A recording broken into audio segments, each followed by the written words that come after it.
नमस्कार दोस्तों, दुर्गेश एकेडमी के चैनल पर आप सभी दोस्तों का हार्दिक अभिनंदन है। वंस अगेन, जैसा कि आप सब लोग जानते हैं, बिहार बोर्ड के क्लास 12 का ऑब्जेक्टिव सुपर फास्ट सीरीज शुरू किया हूं और पर डे आपके लिए जो है नए नए वीडियो लाता हूं। यह ऑब्जेक्टिव सेशन चल रहा है स्पेशली वो बायोलॉजी सब्जेक्ट के लिए। जो बच्चे 12th की बोर्ड की तैयारी कर रहे हैं, खास करके बिहार बोर्ड की 12th बोर्ड की तैयारी कर रहे हैं, उनके लिए बहुत स्पेशल है।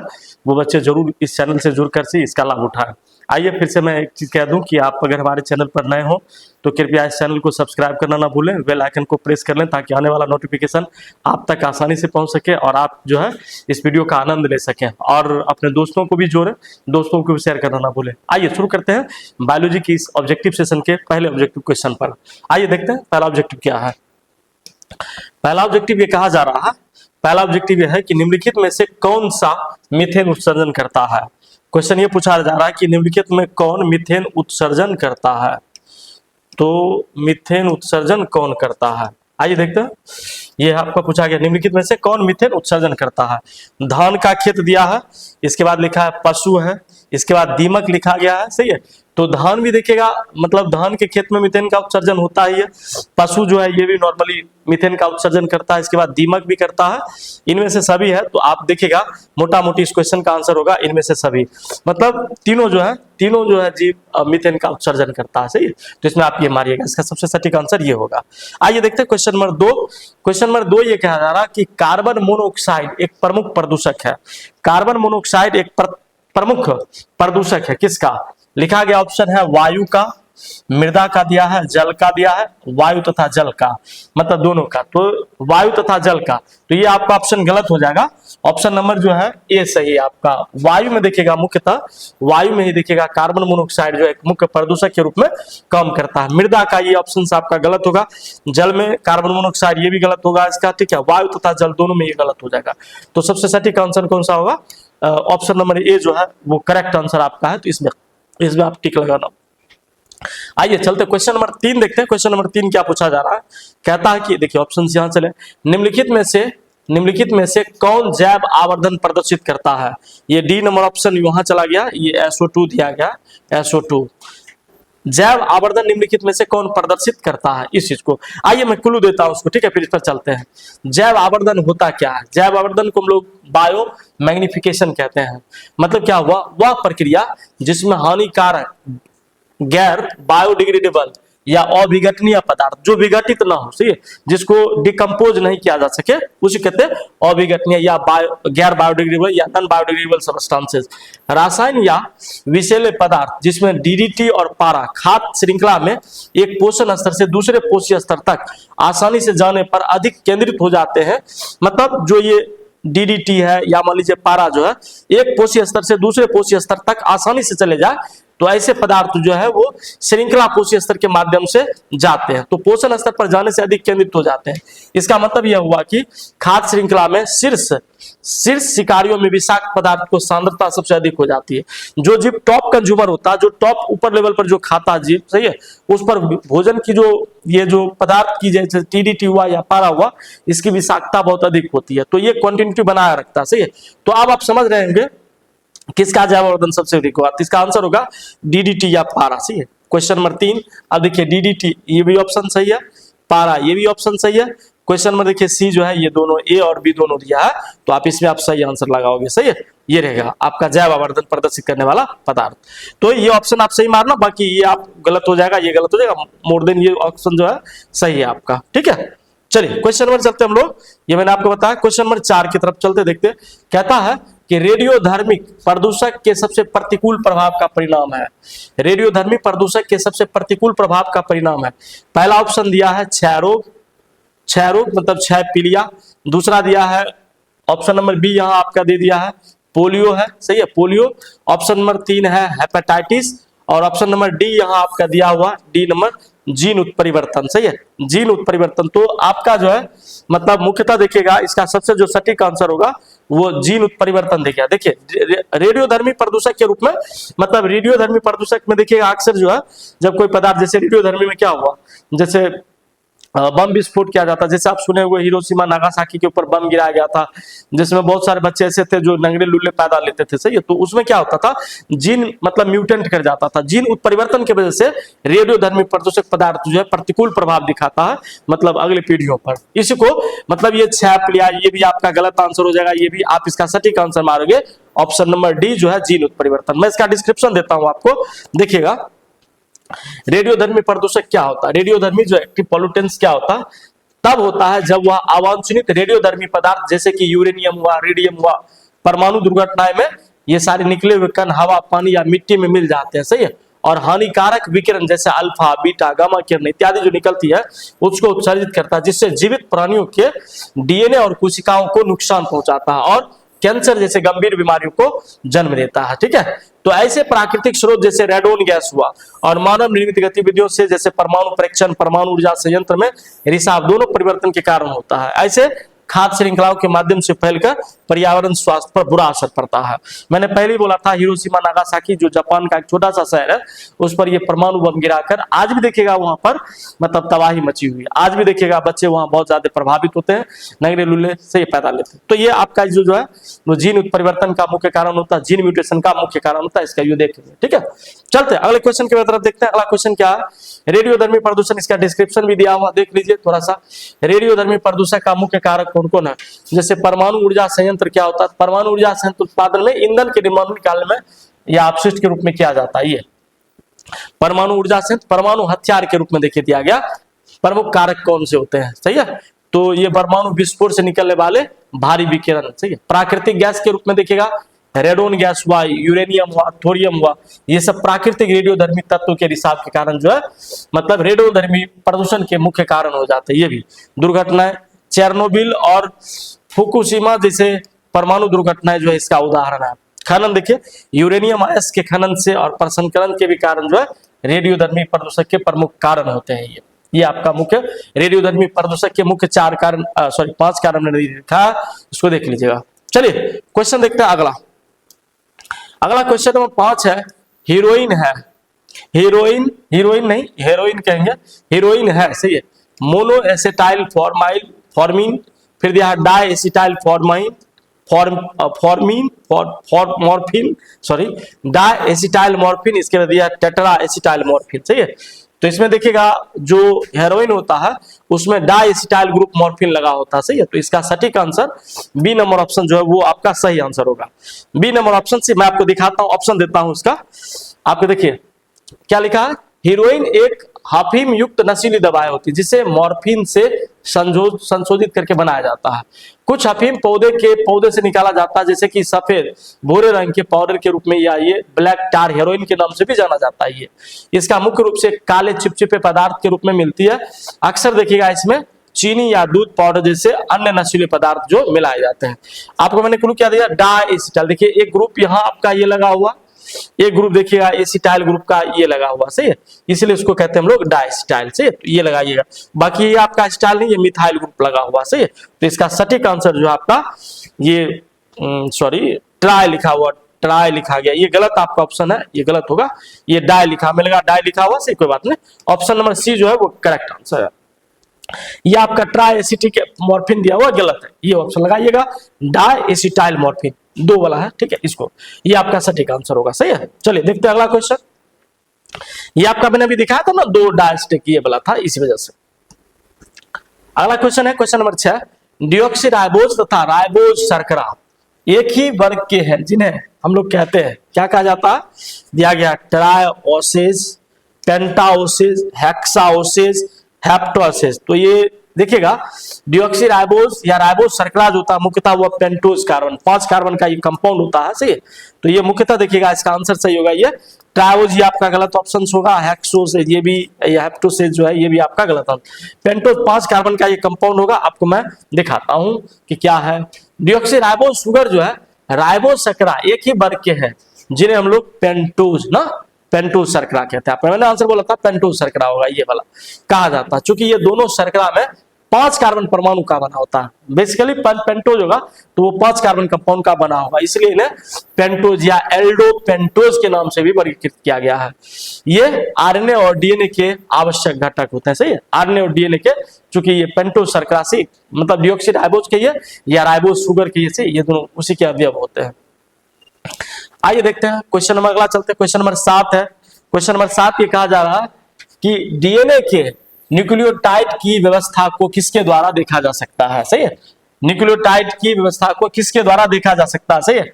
ऑप्शन ये दिया है इलेक्ट्रॉन माइक्रोस्कोप द्वारा, इलेक्ट्रॉन माइक्रोस्कोप द्वारा ये नहीं होगा, इलेक्ट्रॉन क्रिस्टलोस्कोपी के द्वारा, सही है। तो ये आपका ऑप्शन सही है। एक्सरे क्रिस्टलोग्राफी के द्वारा, अभी मैं दिखा रहा हूं उसका डिस्क्रिप्शन। प्रकाश माइक्रोस्कोप के द्वारा ये भी गलत होगा आपका। अल्ट्रा फ्यूजेज द्वारा, अल्ट्रा सेंट्रीफ्यूगेशन मशीन होती है इसके द्वारा, ये भी आपका गलत दिया हुआ, सही है। तो ऑप्शन नंबर जो है बी आपका करेक्ट आंसर है। एक्सरे क्रिस्टलोग्राफी द्वारा जो है हम लोग डीएनए के न्यूक्लियोटाइड की व्यवस्था का हम लोग अच्छे से अध्ययन कर सकते हैं। आइए देखते हैं डिस्क्रिप्शन इसका क्या है। देखिए है ना, कहता है डीएनए के न्यूक्लियोटाइड की व्यवस्था और उनकी त्रिविम में जो त्रिविम संरचना, थ्री डायमेंशनल जो स्ट्रक्चर होता है, उनकी संरचना का मुख्य रूप से एक्सरे क्रिस्टलोग्राफी के द्वारा हम लोग इसका अध्ययन करते हैं। एक्सरे किरण विवर्तन भी हम लोग इसको कहते हैं। इस तकनीक द्वारा जो है इसका निर्धारण किया जा सकता है और इसको देखा भी जा सकता है, डीएनए के मतलब न्यूक्लियोटाइड व्यवस्था को। चलिए बढ़ते हैं। क्वेश्चन नंबर ये जो है क्वेश्चन नंबर 7 का ये भी ऑप्शन जो है वो सही होगा। आगे बढ़ते हैं। क्वेश्चन नंबर 8 आपका दिया हुआ, कहता जब डीएनए के एक विलगन टुकड़े को 82 डिग्री या 90 डिग्री सेल्सियस पर रखा जाता है तो क्या होता है, तब क्या होगा। मतलब 82 डिग्री या 90 डिग्री सेल्सियस पर रखेंगे तो क्या होगा। कह रहा है कि इस पर जो है कोई प्रभाव नहीं पड़ता है। ऑप्शन नंबर ये दे रहा है। ऑप्शन नंबर बी है इसका विकुंडलन हो जाता है, सही है। अच्छा, ऑप्शन नंबर सी है वह 10 लाख टुकड़ों में विभाजित हो जाता है, ये भी ऑप्शन गलत है आपका। यह आरएनए में बदल जाता है, ये भी आपका गलत है। ऑप्शन नंबर बी जो है ये आपका सटीक आंसर होगा। इसका जो है विकुंडलन हो जाता है, विकुंडलन हो जाता है, सही है। इसका कैसे, जब डीएनए के एक विलगित या मतलब आइसोलेटेड जो डीएनए अलग रहता है उसके टुकड़े को जब इतना डिग्री सेल्सियस पर हम लोग रखते हैं तो इसका दोनों स्ट्रैंड जो है इसके बीच हाइड्रोजन बंधन टूटता है। हाइड्रोजन बंधन के टूटने की वजह से जो है ये अपने आप में इस प्रक्रिया के द्वारा डीएनए का विकुंडलन हो जाता है, सही है। विकुंडलन, डीनेचुरेशन कहते हैं या मेल्टिंग कहा जाता है, सही है। तो ये खुल जाता है, डीनेचुरेटेड हो जाता है, सही है। डीएनए पुनः बनने जो है हाइड्रोजन बॉन्ड टूटना और फिर से जो है मतलब उसके अंदर डीएनए हाइड्रोजन बॉन्ड का निर्माण होना शुरू हो जाता है। तो ये प्रक्रिया रहती है। आइए देखते हैं क्वेश्चन अगला। क्वेश्चन नंबर 9 ये कह रहा है पौधे में शाकनाशी प्रतिरोधी जीन है, पौधे में शाकनाशी प्रतिरोधी जीन है। अब मैं सबका डिस्क्रिप्शन दे रहा हूं, सही। आगे है ये बीटी लिखा गया है, बीटी जीन है, सीटी जीन है, सही है, एमटी जीन है, जीएसटी जीन है, सही है। पौधे में शाकनाशी जीन देखिएगा मुख्यतः ऑप्शन नंबर डी जो है जीएसटी जीन पर किया करता है, सही है। ये हर्बिसाइड से ये मुख्यतः देखिएगा पौधे में मतलब प्रतिरोधी किस्म का विकास जीएसटी के द्वारा किया जाता है। तो इसका डिस्क्रिप्शन देख लीजिए जरा, पूरा डिस्क्रिप्शन दे दिया हूं। पौधे में प्रमुख पूरा फुल डिस्क्रिप्शन फुल एक्सप्लेनेशन के साथ से हर एक वीडियो है, आइए देखिए इसको, ठीक है। और इसका जो है लाभ उठाइए, ठीक है, अपने जीवन में इसका आगे बढ़िए।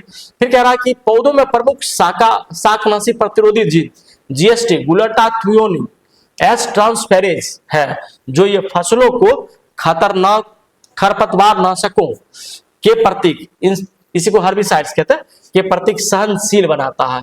इसके अलावा बार जीन दिया गया जिसको हम लोग कहते हैं बाइलोफोस प्रतिरोधी। इसके बाद ईपीएसपीएस ये दिया है ग्लाइकोफॉसेट प्रतिरोधी, और एएलएस जैसे जीन भी इसमें अनुवांशिक रूप से संशोधित रहते हैं। जेनेटिकली मॉडिफाइड जीएम कहते हैं फसलों में शाकनाशी प्रतिरोधी प्रदान करने के लिए व्यापक रूप से इसका उपयोग किया जाता है, सही है। अब देखिए मैंने पहला ऑप्शन दिया था बीटी का ही नाम है बेसिलस thuringiensis, सही है। इंसेक्ट, ये आपका इंसेक्ट रेसिस्टेंस है, सही है। ये मतलब इंसेक्ट मतलब कीड़े के प्रतिरोधी जिनको ये मारता है। अगला सीटी जिन जो दिखा है ये क्लोरोप्लास्ट है, हरित लवक ट्रांसफॉर्मेशन जो है वो उसके लिए मतलब often to use in the engineering, genetic engineering में इसका यूज किया जाता है, सही है। तो ये क्लोरोप्लास्ट ट्रांसफॉर्मेशन इसका भी नहीं होगा। अगला दिया है एमटी, देखिए माइटोकॉन्ड्रियल ट्रांसफॉर्मेशन से, इसमें भी ये इसका उपयोग नहीं होगा। पौधे के लिए मुख्यतः देखिएगा जीएसटी जिन जिसको हम लोग कहते हैं ग्लूटाथियोनिन ठीक है। एस ट्रांसफेरेज कहते हैं जो हर्बिसाइड्स है, सही है, हर्बिसाइड्स रेसिस्टेंस है, जिसको हम लोग कहते हैं पौधा का प्रतिरोधी, ठीक है, प्रतिरोधी किस्मों का उपयोग किया जाता है, इसके लिए ये प्रयोग किया जाता है, ठीक है। तो ऑप्शन देखिएगा ये आपका जो है डी नंबर ऑप्शन सही होगा आंसर, ठीक है। बढ़ते आगे देखते हैं अगला क्वेश्चन क्या पूछा जा रहा है। क्वेश्चन नंबर 10 कह रहा कि सुनहरा धान ऐसा चावल है जो समृद्ध है, समृद्ध में है, किसमें, सुनहरा धान जो है ऐसा चावल है जो समृद्ध है आयरन में, ये गलत ऑप्शन होगा, ऑप्शन नंबर बी सही है, बीटा कैरोटीन में, सही है, ये ऑप्शन आपका सही है, इसमें आप टिक लगाओगे। इसके बाद देखिए लाइसिन दिया है, ये भी ऑप्शन आपके गलत है, विटामिन सी में ये भी ऑप्शन आपके गलत है। तो सुनहरा धान जो होता है गोल्डन राइस इसी को हम लोग कहते हैं, ये चावल में देखिएगा मुख्यतः बीटा कैरोटीन के रूप में जो है समृद्ध किया गया है, ठीक है, और ये चावल को इस तरह से बनाया गया है। चलिए हम लोग चलते, देखिए इसका भी डिस्क्रिप्शन, सुनहरा धान जो है गोल्डन राइस है, बीटा कैरोटीन, मैंने भी बोला था बीटा कैरोटीन से भरपूर होता है, यह एक आनुवंशिक संशोधित रूप से बनाया जाता है, ठीक है, ट्रांसजेनिक ये पौधे हैं मुख्यतः, देखिएगा इसमें कि ये मुख्य रूप से जो है विटामिन ए की कमी से दूर करने के लिए ये विकसित किया गया है, जिन वैसे बच्चे जिनमें विटामिन ए की कमी हो, रतौंधी जिनको हो, उनके लिए जो है बीटा कैरोटीन स्थानांतरित करके ऐसे चावल का यूज करने से क्या होता है, उन बच्चों में रतौंधी की बीमारियां प्राय नहीं होती, इनका रखिएगा। इसके कारण जो है रंग पीला सुनहरा होता है उस चावल का। यह विकासशील देशों में विटामिन ए की कमी से होने वाले अंधेपन को रोकने के लिए जो है जैविक समाधान का ये उपयोग किया गया है, ये मुख्यतः, ठीक है, ध्यान रखिएगा पूरा एक्सप्लेनेशन। चलते क्वेश्चन देखते हैं अगला। क्वेश्चन नंबर 11 पूछ रहा है जीन अभिव्यक्ति का नियंत्रण किनके द्वारा किया गया था, किनके स्तर पर होता है, जीन अभिव्यक्ति जो है उसका नियंत्रण किसके स्तर पर करेंगे। क्वेश्चन नंबर 11 दिया है प्रतिलेखन, प्रतिलेखन यही ऑप्शन आपका सही है, ऑप्शन नंबर ए जो है ये आपका करेक्ट आंसर आएगा। प्रतिलेखन कोडिंग के लिए क्या आता, अनुवादक, ट्रांसलेशन नहीं होगा। डीएनए प्रतिकृति ये भी आपका नहीं होगा, ए और बी दोनों ये तो होगा ही नहीं। देखते हैं जीन अभिव्यक्ति का नियंत्रण किनके द्वारा किया था, एक्सप्लेनेशन देख लीजिए। जीन अभिव्यक्ति ना, जीन रेगुलेशन कहते हैं, एक्सप्रेशंस, कैसे जीन अपनी अभिव्यक्ति को व्यक्त करता है, का नियंत्रण कई स्तरों पर होता है, जिसमें से मुख्य रूप से दिया गया है कि एपिजेनेटिक, क्रोमेटिन संरचना या प्रतिलेखन, ट्रांसक्रिप्शन, प्रतिलेखन के पश्चात पोस्ट ट्रांसक्रिप्शन जैसे आरएनए, प्रोसेसिंग और ट्रांसपोर्ट के लिए अनुवाद, ट्रांसलेशन हम लोग कहते हैं, और अनुवाद पश्चात पोस्ट ट्रांसलेशन होता है, सही है, इन स्तर पर होता है। लेकिन प्रोकैरियोटिक की बात कर रहा, प्रोकैरियोटिक में ये देखिएगा मुख्य रूप से प्रतिलेखन स्तर पर जो है नियंत्रण होता है, जबकि यूकैरियोटिक में देखिएगा प्रतिलेखन स्तर पर, यही ऑप्शन आपका पूछ रहा, सही है, मतलब प्रोकैरियोटिक की बात पूछ रहा, सही है। और यही यूकैरियोटिक की बात अगर हम लोग करेंगे तो यूकैरियोटिक में देखिएगा एक जटिल प्रक्रिया होती है, सही है, प्रोकैरियोटिक में प्रतिलेखन स्तर पर किया जाता है। तो ऑप्शन नंबर जो है वो आपका सही हो जाएगा। कौन सा option, option number A is correct answer, ठीक है, ये लगाइएगा। चलिए देखते हैं अगला क्वेश्चन, कहता आरएनए किस रूप, आरएनए के किस रूप की संरचना त्रिपनी जैसी होती है, त्रिपनी जैसी होती है, सही है, मतलब जो टीआरएनए देखिएगा मुख्यतः टीआरएनए, इसका ऑप्शन नंबर जो है ये आपका सही होगा। टीआरएनए जो होता है ये वो ट्रिपनली जैसे, मतलब तिकोना जैसी संरचना बनी रहती है। एमआरएनए मैसेंजर आरएनए है, राइबोज न्यूक्लिक एसिड, ठीक है, ये भी आपका गलत। आरएनए दिया है राइबोसोमल राइबोसोमल है, मतलब राइबोज न्यूक्लिक एसिड, ये आपका हो गया। ये फिर एचएनआरएनए दिया गया है, सही है, ये भी ऑप्शन आपके गलत हो गए। टीआरएनए ऑप्शन नंबर डी जो है आपका ये सही है। मैं इसका संरचना भी दिखाता हूं कि ये आरएनए जो है कैसे मतलब त्रिपनी रूप में रहता है, ठीक है, ये ऑप्शन देखिए आपका दिया गया है। मतलब ये देखिए एंटी कॉडोन है जहां पर, सही है, कॉडोन अरेंज होता है, कॉडोन जो होता है डीएनए प्रोटीन बनाने के लिए कॉड फिक्स रहता है, कॉड के रूप में, सही है, एंटी कॉडोन के रूप में वहां पर व्यवस्थित रहता है। तो ये आपका ये दिखाया गया, सही, आर्म है, एमाइनो एसिड बाइंडिंग साइट रहता है, सही है, 5' की तरफ। मैं ये दिखा रहा हूँ बेसिकली, इन चीजों को आप मत देखें, मतलब जो टीआरएनए का संरचना जो दिखा रहा हूँ वो इस तरह से रहता है, सही है, ये टीआरएनए का संरचना है, इसमें ये त्रिपाद संरचना रूप में कहते हैं, सही है। ये देखिए फॉस्फोलिपिड रिलेटेड टर्मिनेटेड 5' से लगा रहता है, ठीक है, यहाँ OH एमाइनो एसिड साइट है जिस पर अटैचमेंट साइट होता है, जहां पर ये जुड़ता है एमाइनो एसिड, ठीक है, कॉडोन के रूप में।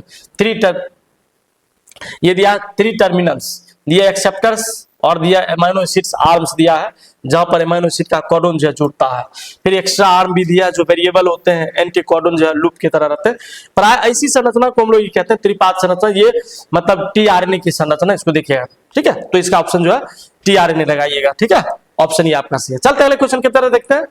वैसे आरएनए पर भी पिछले वीडियो में आप जाके देख सकते हैं, ऐसे आरएनए पर वीडियो बनाया गया है हमारे पीछे जो वीडियो बने उन पर जाकर, सही है, आप क्या कहते हैं मतलब प्ले लिस्ट में जाइए और प्ले लिस्ट में जाकर, ठीक है, वहां पर सर्च करके आप इसको देख सकते हैं डिस्क्रिप्शन में।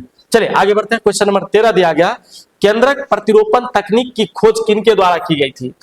केंद्रक प्रतिरोपण ग्रिफिथ ये तो नहीं थे, गुडन साहब ये नहीं, बिक्स, ऑप्शन नंबर सी जो है ये आपका सही है, बिक्स। ऑप्शन नंबर डी ईरान विल्मट ये भी आपका गलत होगा। सही है, केंद्रक प्रतिरोपण का जो है तकनीक की खोज किनके द्वारा किया गया था? तो ऑप्शन जो है ये आपका बिक्स, बिक्स ही सही है। देख लेते थोड़ा सा डिस्क्रिप्शन इसका, हम लोग चलते हैं देख लेते, बिक्स ही सही है। केंद्रक प्रतिरोपण मतलब केंद्रक प्रतिरोपण न्यूक्लियर का ट्रांसप्लांटेशन जो है तकनीक की खोज मुख्य रूप से 1952 देखे 1952 में रॉबर्ट्स ब्रिक्स के द्वारा किया गया था, ठीक है ना ये, और थॉमस जे किंग जो है इनके द्वारा, ये ऑप्शंस आपके नहीं दिए हैं, देखिए थॉमस किंग्स नहीं है इसके ऑप्शन, सही है, और इनके द्वारा की गई थी। उन्होंने मेढक के भ्रूण में, मेढक के जो इम्ब्राय थे फ्रॉग के, उनके कोशिकाओं का उपयोग करके इस तकनीक का विकसित किया गया था, सही है। और बाद में फिर 1962 में कह रहा जॉन गर्डन थे जिन्होंने उन्नत इसको किया, थोड़ा सा और इंप्रूवमेंट किया, ठीक है, ये बदलाव किया। लेकिन मुख्यतः देखिएगा रॉबर्ट ब्रिक्स थे जिन्होंने 1952 में मतलब केंद्रक का जो है न्यूक्लियस का ट्रांसप्लांटेशन के लिए ये थ्योरम दिए थे, सही है। तो इसकी तरफ चलेंगे। क्वेश्चन नंबर देखते हैं 14, आपका ऑप्शन सही है, ये ऑप्शन आपका मैंने बताया था ब्रिक्स, ये सही है, बाकी आपका सारे ऑप्शन गलत है। देखते हैं क्वेश्चन नंबर 14 है, कहता है डीएनए तथा आरएनए समान होता है, डीएनए तथा आरएनए समान होता है। ऑप्शन नंबर ये दिया है, द्विगुणन में सक्षम होने के लिए, समान सकरा होने के कारण, न्यूक्लियोटाइड के बहुलक होने के नाते, सही है, ये ऑप्शन आपका सही है। ऑप्शन नंबर सी जो है ये आपका सही है, इसी में आप टिक लगाना। न्यूक्लियोटाइड जो होता है, न्यूक्लियोटाइड बहुलक किसको कहते हैं? जो मतलब बहुलक एक जटिल यौगिक होता है, सही है, बहुत जटिल यौगिक होता है। कहते क्या कहते हैं? बहुलक होने के नाते। फिर कहता है समान पारिस्थितिक क्षार होने के कारण, डी नंबर ऑप्शन है, ऑप्शन नंबर डी, समान पिरामिडी क्षार होने के कारण, तो ये भी ऑप्शन आपके सही नहीं होंगे। तो न्यूक्लियोटाइड के बहुलक होने के कारण जो है मतलब डीएनए तथा आरएनए में जो है समानता आ जाती है, ठीक है। आप जानते होंगे डीएनए में मुख्यतः देखिएगा, डीएनए में जो होता है डी, वैसे देखिए नाइट्रोजिनस बेस के दो क्षार होते हैं, क्षार बेस, एक को कहते हैं प्यूरिन और दूसरा कहते हैं पायरिमिडीन, पायरिमिडीन समझ रहे हैं, पायरिमिडीन कहते हैं। वैसे देखिएगा प्यूरिन में दो बेस पाया जाता है, एडेनिन और ग्वानिन, और इसमें पायरिमिडीन में देखिएगा साइटोसिन और ग्वानिन पाया जाता है, सॉरी एडेनिन ग्वानिन साइटोसिन और थायमिन लिखिएगा, ठीक है, ये पाया जाता है। उसी में देखिएगा डीएनए के अंदर जो होता है, डीएनए में देखिएगा यूरासिल नहीं रहता है, ठीक है, यूरासिल नहीं रहता। थायमिन में जाइएगा, आरएनए में जो आपका है, सॉरी आरएनए में आप देखिएगा थायमिन नहीं रहेगा, सही है, ये नहीं रहता, दोनों वेरी करता है इसका। चलिए देखते हैं क्वेश्चन नंबर, देखिए आपका description, DNA deoxy ribose nucleic acid है और आरएनए राइबोज न्यूक्लिक एसिड होता है, दोनों ही न्यूक्लिक एसिड है, ठीक है, दोनों न्यूक्लिक एसिड है जो जीवित कोशिकाओं में आनुवंशिक जानकारी और प्रोटीन के संश्लेषण के लिए प्रबंधन करता है। ये दोनों न्यूक्लियोटाइड के बड़े जैविक बहुलक हैं, न्यूक्लियोटाइड के बड़े जैविक बहुलक हैं, जिनमें शर्करा, फॉस्फेट समूह और एडेनिन, ग्वानिन, साइटोसिन जैसे नाइट्रोजन बेस समान रूप से पाए जाते हैं, ठीक है। तो मैंने क्या बोला, यह एक जैविक बहुलक है, ऑप्शन देख रहे हैं, ये जैविक बहुलक है, ठीक है, ये इसी की वजह से, ठीक है, ये रहता है। देखते क्वेश्चन अगला, क्वेश्चन नंबर 15 कह रहा है कि प्रथम स्तनपायी किस युग में दिखाई दिया था, सही है, प्रथम स्तनपायी किस युग में दिखाई दिया था, जो फर्स्ट मेमल था वो किस युग में दिया गया था, दिखाई पड़ा था? तो पर्मिनियन दिया है, त्रेसिक दिया गया है, इसके बाद आपका है तृतीयक लिखा गया है, इनमें से कोई नहीं, सही है।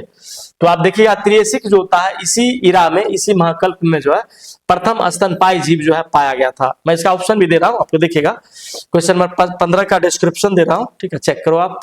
प्रथम स्तनपायी ना मेमेलियन मेसोजोइक युग में कहते हैं हम लोग से, में पाया गया प्रथम स्तनपायी, प्रथम मेसोजोइक, विशेष रूप से ये ट्रायसिक काल में भी, ट्रायसिक काल के अंत में ये लगभग 200 से 225 मिलियन वर्ष पूर्व दिखाई दिया था, सही है। ये शुरुआती दौर में स्तनधारी छोटे छोटे निशाचर जो रात्रि में सक्रिय रहते थे और कीड़े खाने वाले होते थे, उनके जीव ये डायनासोर के अवस्था में जाते थे। तो त्रिशिक इसी को हम लोग कहते हैं से मेसोजोइक कीड़ा रहता है, इसी युग में मतलब इनका विकास हुआ था।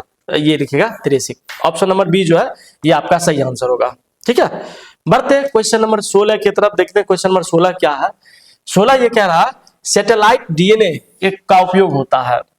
सैटेलाइट डीएनए का जो है मुख्यतः उपयोग होता है, देखिएगा आप सर कहता पहला ऑप्शन दिया है लिंग निर्धारण के लिए, लिंग निर्धारण के लिए। फिर आगे दिया गया आपका ऑप्शन अंग संवर्धन के लिए, और अगला है फॉरेंसिक विज्ञान के लिए, उत्तक संवर्धन के लिए। सैटेलाइट डीएनए का उपयोग मुख्यतः देखिएगा आपका जो है मतलब फॉरेंसिक विज्ञान में किया जाता है, जहां पर मतलब जैसे कोई वैसा केसेस जो काफी डिफिकल्ट हो, जैसे क्रिमिनोलॉजी का, क्रिमिनल केसेस में जो जैसे कि मतलब मुख्यतः देखिएगा क्रिमिनल केसेस में जैसे आतंकवाद को पहचानना है, किसी मतलब माता पिता के बच्चे के पहचान के लिए किया जाता है कि ये बच्चे जेन्यून है कि नहीं है उनके से। तो इन समय देखिएगा फॉरेंसिक विज्ञान में ही देखिएगा मुख्यतः जो सैटेलाइट ऑफ डीएनए होता है उसका उपयोग किया जाता है, और उसी का उपयोग करके मतलब क्रिमिनोलॉजी, क्रिमिनल का पता लगाया जाता है, जो इसका मतलब डीएनए के अनुक्रमों को एनालिसिस करके कि क्या होता है। ठीक है, फॉरेंसिक याद रखिएगा। फॉरेंसिक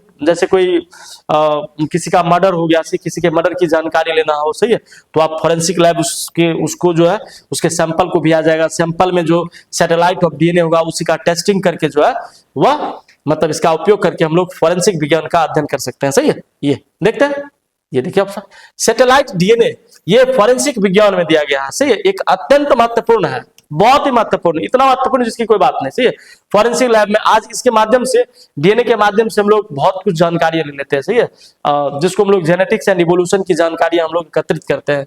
मेंडल साहब का सब ये देन है, पिताजी हैं वो इनके।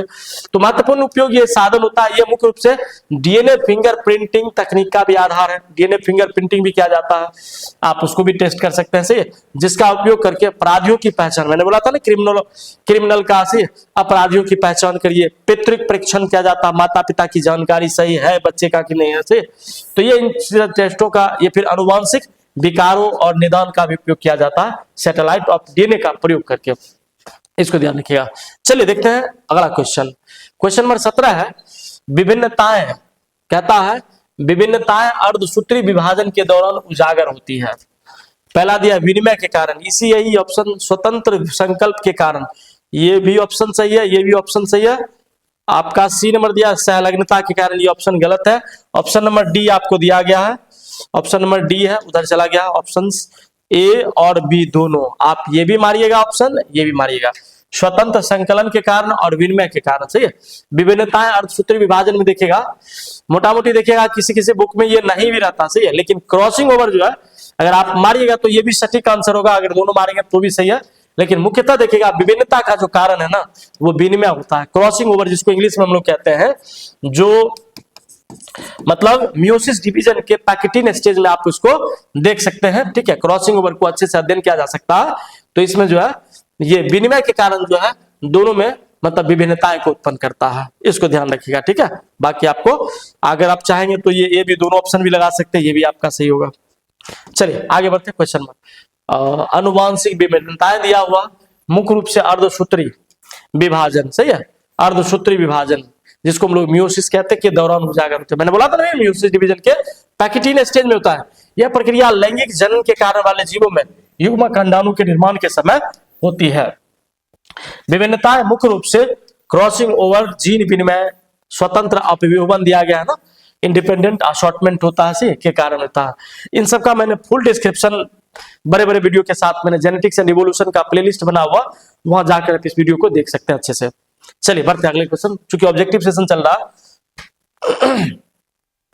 क्वेश्चन नंबर 18 दिया गया है। क्वेश्चन नंबर 18 है मानस अभयारण्य कहाँ अवस्थित है। तो मानस अभयारण्य देखिएगा आपका असम में अवस्थित है। सही है, ऑप्शन ए नंबर जो है ये आपका सही है। बिहार में ये गलत है, गुजरात में, राजस्थान में ये भी गलत है आपका। सही है, असम में देखिएगा मानस अभयारण्य आपका सही ऑप्शन होगा। चलिए देखते क्वेश्चन नंबर 19 है निम्नलिखित में से कौन सा प्रतिबंधन एंजाइम नहीं है। Which one is the restriction endonuclease enzyme? सही है, रेस्ट्रिक्शन इंडोन्यूक्लियस एंजाइम कौन है? Eco R1 Escherichia coli, Bacillus thuringiensis, Bacillus बेम H1, हिंद ट्रिपल, हेमिलोफल, सिमालोफिलस लिक्विफेसेंस, एंड देन नाउ पैकिटिनेज, ये ऑप्शन आपका सही है। And which one is the correct answer? प्रतिबंधन एंजाइम नहीं है पूछ रहा, ये तीनों आपका प्रतिबंधन एंजाइम है, सही है। रेस्ट्रिक्शन इंडोन्यूक्लियेज एंजाइम है, पैकिटिनेज जो है ये आपका ऑप्शन सही है, ये आपका रेस्ट्रिक्शन एंजाइम या प्रतिबंधन एंजाइम नहीं है, सही है। तो इसको आंसर आप सही मारेंगे, ठीक है। सारे का डिस्क्रिप्शन दिया हुआ, आप पीछे वीडियो पर जाकर देख सकते हैं आराम से। Question number 20 and last question, आनुवांशिकता संशोधित फसलें उत्पादन किया जा सकता है, सही है। जो जेनेटिकली मॉडिफाइड जो प्लांट होते हैं वो मतलब फसलें उत्पादन किया जा सकता है सूक्ष्म प्रजनन द्वारा, पर लिखा पार प्रजनन द्वारा, पुनर्योग्य द्वारा, डीएनए के प्रौद्योगिकी द्वारा, सही है। फिर अगला लिखा है कायिक संकरण द्वारा, सही है। तो ऑप्शन देखिएगा पुनर्योग जो डीएनए तकनीकी होता है, रिकॉम्बिनेंट डीएनए टेक्नोलॉजी जो होता है, इन्हीं का प्रयोग देखिएगा आनुवांशिक संशोधित के लिए रिकॉम्बिनेंट डीएनए टेक्नोलॉजी कहते हैं, सही है। टेक्नोलॉजी जिसको हम लोग कहते हैं पुनर्योग डीएनए तकनीकी, इनका प्रयोग करके जो है हम लोग आनुवांशिकता संशोधन कर सकते हैं, सही है। चाहे वो जीव हो या फिर प्लांट हो, किसी भी जीवों में हम लोग जीन को मतलब स्थानांतरित कर सकते हैं, उसके जीव के जीन के अंदर का संशोधन किया जा सकता है, सही है। तो ऑप्शन नंबर सी जो है ये आपका करेक्ट आंसर है। पुनर्योग डीएनए प्रौद्योगिकी के द्वारा ही हम लोग आनुवांशिकता संशोधित फसलों का उत्पादन कर सकते हैं, सही है। ऑप्शन ये आपका सही होगा, ठीक है। यहाँ डिस्क्रिप्शन भी दिया गया है। आनुवांशिक रूप से संशोधित जेनेटिकली मॉडिफाइड ऑर्गेनिज्म फसलों का उत्पादन जो है किया जा सकता है, यह मुख्य रूप से पुनर्योग डीएनए तकनीक है, जिसको रिकॉम्बिनेंट डीएनए टेक्नोलॉजी भी कहते हैं, जिसमें जेनेटिक इंजीनियरिंग भी कहते हैं, के माध्यम से किया जा सकता है। इसमें पौधे के जीन में बदलाव करके कीट प्रतिरोधी, सूखा, सहिष्णुता या अधिक पोषक तत्वों वाली फसलें जैसे बीटा, कपास, फ्लेवर, सेवर, टमाटर से इन सारी चीजों को विकसित किया गया है डीएनए टेक्नोलॉजी का, रिकॉम्बिनेंट डीएनए टेक्नोलॉजी का या प्रौद्योगिकी का प्रयोग करके ये विकसित किया गया, सही, इसको ध्यान रखना है, ठीक है। मिलते हैं आज यहीं तक। प्रत्येक दिन 20 ऑब्जेक्टिव का ये सिलसिला चलता है, प्रत्येक दिन हम 20 क्वेश्चन लेकर आते हैं, सही है। और उन बच्चों के लिए जो बच्चे बिहार बोर्ड के 12th बोर्ड की प्रिपरेशन कर रहे हैं, तैयारी कर रहे हैं, और वो बच्चे जो बायोलॉजी में इंटरेस्टेड रखते हो, जो बायोलॉजी में बहुत ज्यादा इंटरेस्ट रखते हो, रुचि रखते हो, वो बच्चे हमारे चैनल से जुड़कर इस बायोलॉजी के ऑब्जेक्टिव सेशन का लाभ उठा सकते हैं। अगर आप हमारे चैनल पर नए हो तो इस चैनल को सब्सक्राइब करना ना भूलें, इस चैनल को सब्सक्राइब भी करें और बेल आइकन को भी प्रेस कर लें, ताकि आने वाला नोटिफिकेशन, आने वाला वीडियो आप तक आसानी से पहुंच सके, आप इस वीडियो का आनंद भी ले सके। अगर आप दोस्तों को भी जोड़ें, अपने दोस्तों को भी शेयर करें, सही है। और इस चैनल के माध्यम से जुड़ें, फ्री ऑफ कॉस्ट है। आप अगर हमारे चाहते हैं तो ऑफलाइन क्लास से भी आप जुड़ सकते हैं, ऑफलाइन क्लास में भी क्लास चलती है। ये ऑनलाइन क्लास की है व्यवस्था, और ऑफलाइन क्लास में भी 1 से लेकर 12 तक के बच्चों की पढ़ाई होती है। स्पेशली 11th और 12th बच्चों के लिए साइंस की पढ़ाई होती है, आर्ट की पढ़ाई नहीं है हमारे यहाँ, न कॉमर्स की पढ़ाई की जाती है। आप इसके माध्यम से ऑफलाइन और ऑनलाइन दोनों क्लास कर सकते हैं, जैसा चाहे वैसा कर सकते हैं। मिलते हैं अगले वीडियो में, तब तक अपना स्वास्थ्य बनाए रखना, अपना ध्यान बनाए रखिए, अपना ध्यान रखिए, सही है। और इसी तरह मन लगा कर पढ़ते रहे, ताकि आपका भविष्य, फ्यूचर इनकेस आगे भविष्य अच्छा हो, अच्छा बने रहे। मिलते हैं अगले वीडियो में। Thank you so much, thanks for watching.